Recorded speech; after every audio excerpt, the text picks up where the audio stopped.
Dans un monde où beaucoup ont la sensation de sous-exister, il existe une solution simple et à la fois challengeante pour vivre une vie qui vaut la peine d'être vécue. Et cette solution, c'est jouer ta note.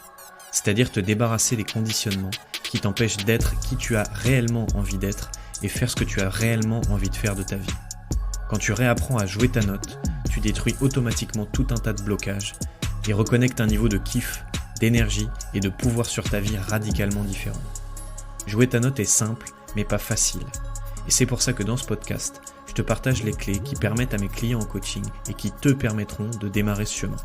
Je m'appelle Charles Ariel, bienvenue dans ce nouvel épisode de Joue ta putain de note. Dans cet épisode, on va parler des croyances.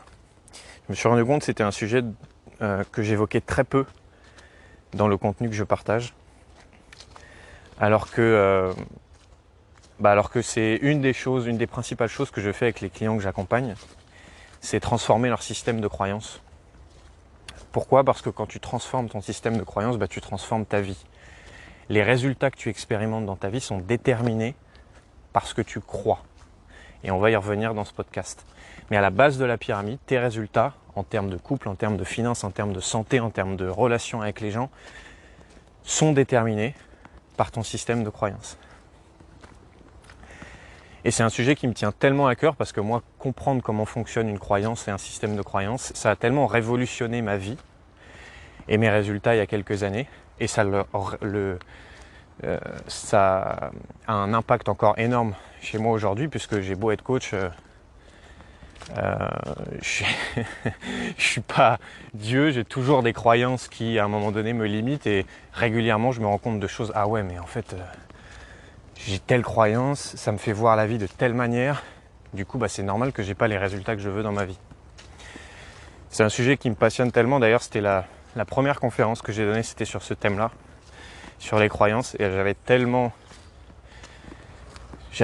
kiffé parler de ce sujet que voilà, je sais que je vais être inspiré pendant ce podcast. Donc dans ce podcast, je vais te partager qu'est-ce que c'est une croyance, qu'est-ce que c'est un système de croyances.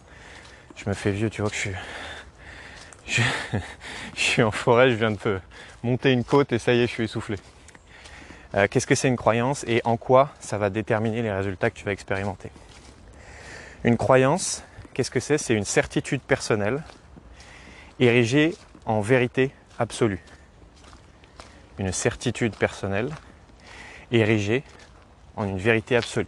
C'est-à-dire qu'en fait, c'est une opinion, c'est quelque chose que tu crois sur les hommes, sur les femmes, sur le monde, sur la vie, sur l'argent, sur le sexe.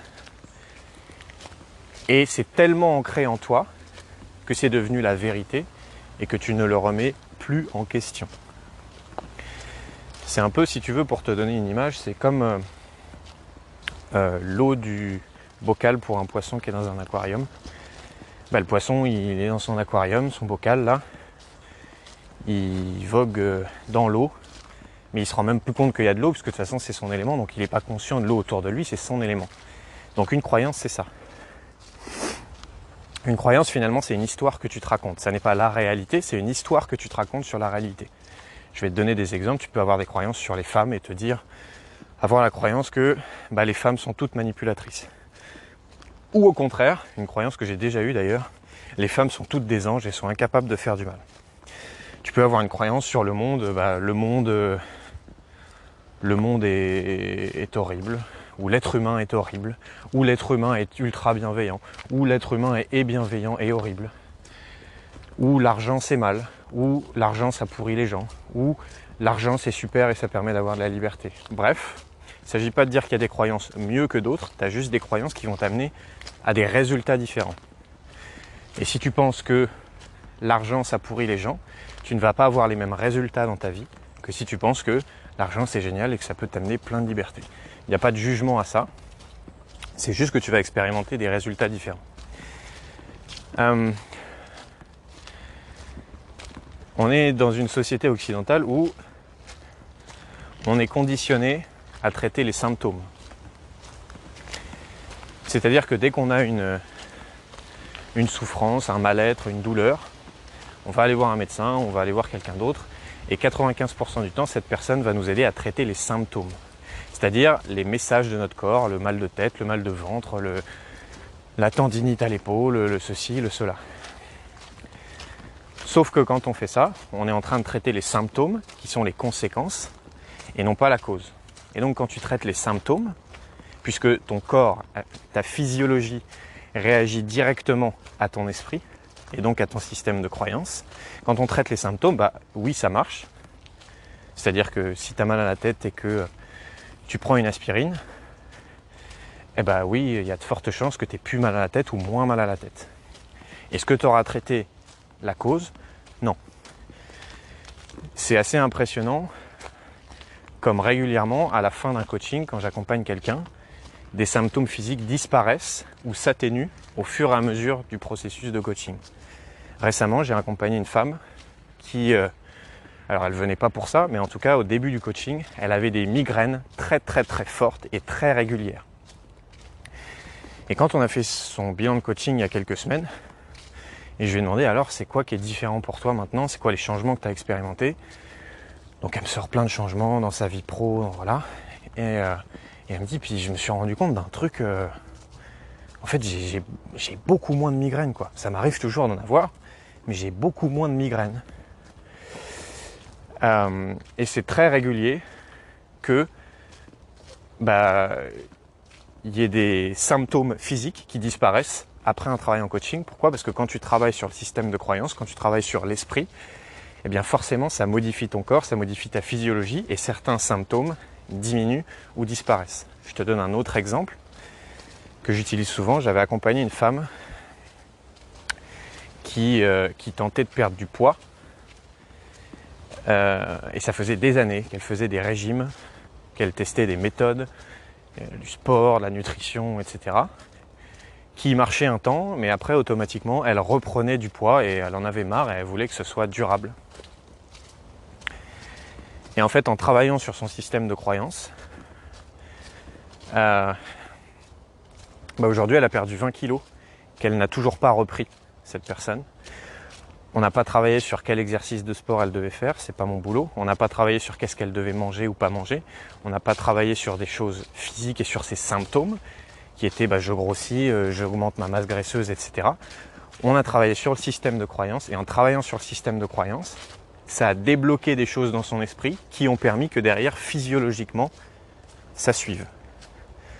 Est-ce qu'elle a eu besoin de faire du sport pour perdre son poids? Évidemment. Est-ce qu'elle a eu besoin d'avoir une nutrition équilibrée? Évidemment. Est-ce qu'elle a eu besoin de soigner son hygiène de vie?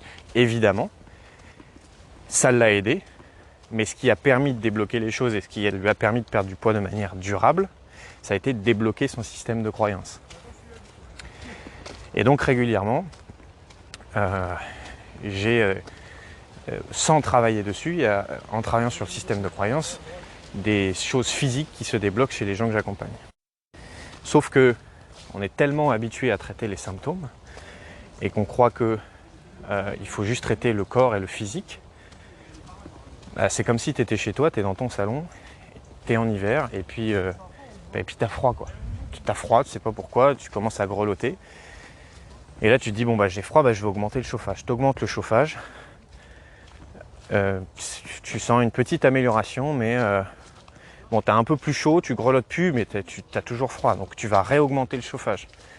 Et là c'est déjà un peu mieux, tu as encore un peu plus chaud, mais c'est pas encore le top. Et puis en fait au bout d'une heure, tu vois qu'en fait la fenêtre elle est grande ouverte depuis le début et qu'il y a de l'air glacial qui rentre en permanence. Et en fait ce que tu as fait toi, ça a été seulement traiter les symptômes.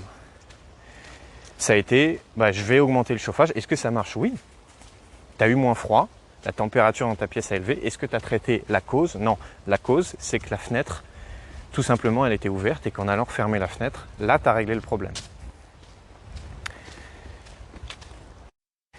Voilà, je pense que je vais m'arrêter là pour ce premier épisode. Je vais le faire en plusieurs parties. J'espère que je t'ai mis un peu l'eau à la bouche. Maintenant, tu sais ce que c'est qu'une croyance. Tu commences à déceler quel est l'impact des croyances sur ta vie. Et dans les prochains épisodes, je vais te montrer concrètement quel pouvoir ont les croyances sur ta vie et en quoi travailler sur ton système de croyances va pouvoir juste transformer radicalement ta réalité. Je te dis au prochain épisode. Si jamais le contenu de ce podcast te plaît et que tu veux aller plus en profondeur, j'ai créé une série de 5 vidéos qui t'expliquent concrètement les étapes nécessaires pour que tu puisses réapprendre à jouer ta note. Il te suffit simplement de cliquer sur le lien qui est dans la description de ce podcast et tu recevras ce kit de 5 vidéos gratuitement. D'ici là, je te souhaite de jouer ta putain de note.